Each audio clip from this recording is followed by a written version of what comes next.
দেখুন এই যে ইন্ডিকেটর, এই যে লাইনটা,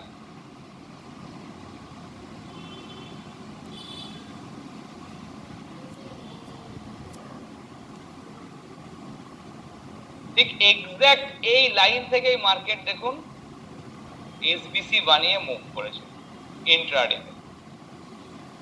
আবার ঠিক যখনই এই লাইনটা এসবিসি ক্যান্ডেল দিয়ে ভেঙে দিয়েছে, নিচের দিকে ভেঙেছে, তখনই মার্কেট নিচে গেছে। আবার যখন মার্কেট ঠিক এই দুটো লাইনের মিডিলে থাকবে, তখনই কিন্তু আর মুভ করবে না, যেমন এই ক্যান্ডেলটা। ঠিক আবার ঠিক এই লাইনের কাছ থেকেই মার্কেট রিজেকশন নিয়েছে।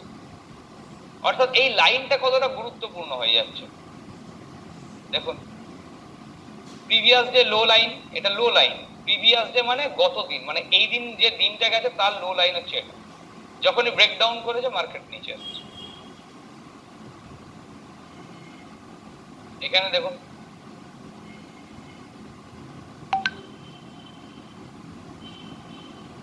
তারপর এটা দেখুন, এটা হচ্ছে হাইটা। যখনই প্রিভিয়াস ডে হাই লাইনটাকে ব্রেক করেছে এসবিসি ক্যান্ডেল দিয়ে, মার্কেট উপরে গেছে। তার মানে এই এত এসবিসির মধ্যে আমাদের ইউজফুল এসবিসি হচ্ছে এগুলো, যেগুলো দিয়ে ব্রেক হয়েছে এগুলো হচ্ছে আমাদের ইউজফুল এসবিসি। মানে এই এসবিসি গুলো আমাদের মার্কেটের দরকার, আমাদেরকে ট্রেডিং করতে গেলে।